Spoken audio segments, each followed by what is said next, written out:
Chapter 30, The Trial. The gavel cracked as it slammed onto the top of the judge's desk, its sharp voice sealing the sentence just given. Looking at my old friend, I could see he wore his heart upon his face. His face revealed a man without hope. Despair was radiating from his entire being. No one had to ask him if he understood the judge's words. His eyes and mouth disclosed that he grasped the judge's words with crystal clear comprehension. Within minutes, 2 armed guards escorted my old friend out of the room. He was on his way to prison, where he would spend the rest of his life behind locked doors. The back doors of the courtroom slammed shut with finality, and he was gone. As my eyes moved across the courtroom, I sensed the temperature in the room change slightly. On the other side of the courtroom, the family of the victim stood huddled together, crying and celebrating whatever victory they could squeeze out of this horrible ordeal, trying to wring out every drop of comfort they could from the judge's sentence. The man who murdered their son, brother, and friend would very likely never taste freedom again, but this victory celebration of theirs was indeed bittersweet. They also realized their loved one would never enjoy the scent of fresh air again, nor would they in quite the same way either.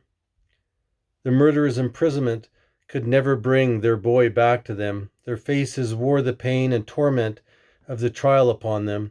Hearing how their loved one was cruelly and inhumanely tortured and then murdered was itself a torture that would visit them for the rest of their lives. I wanted to go over and console them, but found myself at a total loss for words. What could I say? Would my story bring them any comfort? I didn't think so. I quietly walked past the grieving family and exited the bustling courtroom. Outside, I took a deep breath of fresh air and felt the cool breeze brush gently against my face.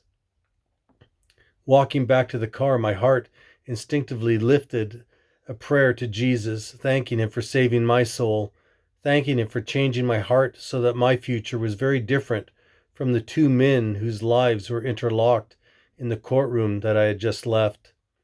As I reached my car, my hand dug around in my leather jacket for the keys. I opened the driver's door, climbed in, but I didn't start the car. Instead, I sat, pondering God's mercy in my life. The reality hit me again. An icy cold chill raced up and down my spine as the realization of what could have been struck me like a 2x4.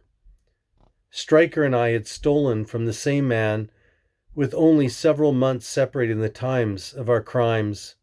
I had stolen from my old friend and received a strong warning, a free supper and $100 in my back pocket to pay for my gas and trouble. A few months later, Stryker had also stolen money from my old friend, and he was brutally beaten and then murdered. A great chasm seemed to separate the story of our lives, stories with very similar beginnings and yet with conclusions so far apart it was difficult to try to measure them in space and time. That could have been me, I reminded myself. I could have received the same horrible treatment that Stryker did. I wiped a tear that had begun to trickle down my cheek. As the back of my hand brushed against my face, another wave of realization crashed onto the shore of my consciousness. I could have ended up like Stryker, I thought, but even more terrifying was this thought. I also had the potential to become like my old friend. My life could have turned out like either of the men represented in the murder trial. I had just witnessed the offender and the victim alike. I was no different than either of them. I could have been lying in a makeshift grave, my family wailing in grief over the devastating consequences of my poor judgment of companion and career choices, or I could have been spending years of my life in prison for all the wicked deeds I perpetrated on the society I repeatedly preyed upon. Instead of getting what I deserved for my wickedness, which was bondage and death, I was given an incredible gift of mercy, freedom, and new life. I was given a second chance. I sat in the quiet of my car and marveled at God's incredible mercy and forgiveness toward me. Why would God forgive me when the cost was so great to himself? Why would God come to suffer and die for my willful rebellion when he wasn't in any way obligated to do so? I had been pondering and dwelling on this question for over 3 years now, and I felt that I had only begun to scratch the surface of God's amazing grace and unfathomable love toward rebellious creatures who did nothing to earn or deserve his forgiveness. That's why I love Jesus so much. He loved me long before I ever loved him or even knew him. I had absolutely nothing to give him, nothing to add to his kingdom, nothing to better him in any way, and yet he came looking for me so that I could be changed, forgiven, and forever restored. It was still a mystery to me how God could so transform a person's heart that they could be changed from hating and fighting against him to suddenly wanting to surrender his life to him because they loved him more than anything or anyone. Even though I didn't understand how God did it, I clearly saw the results of his amazing power working in and through my own life. If anyone had told me 4 years earlier that I was going to be a Bible thumper, I very likely would have thumped him for saying something so stupid. And yet, it had been over 3 years ago that I had become a Christian. My life went from going to the bars and fighting to going to church and praying. I belonged to a terrific church where the people loved me dearly and accepted me unconditionally. I smiled as I thought back to the first time I told some of the church people about my past, cringing, wondering if they were going to run from me like the plague. But they didn't run. Instead, they embraced me, loved me. Thank God for his mercy towards me. I found that I had made many new and close friendships. I had also begun another, even more special friendship. God had brought a wonderful woman into my life, and he also gave me a new heart to treat her with respect and dignity, deserving of a beautiful, godly woman. My heart filled with excitement as I thought of our upcoming marriage and all the adventures it would bring. God had blessed me with so many incredible treasures that my heart overflowed with love toward him. Following Jesus hadn't been an easy path, but it was the best path.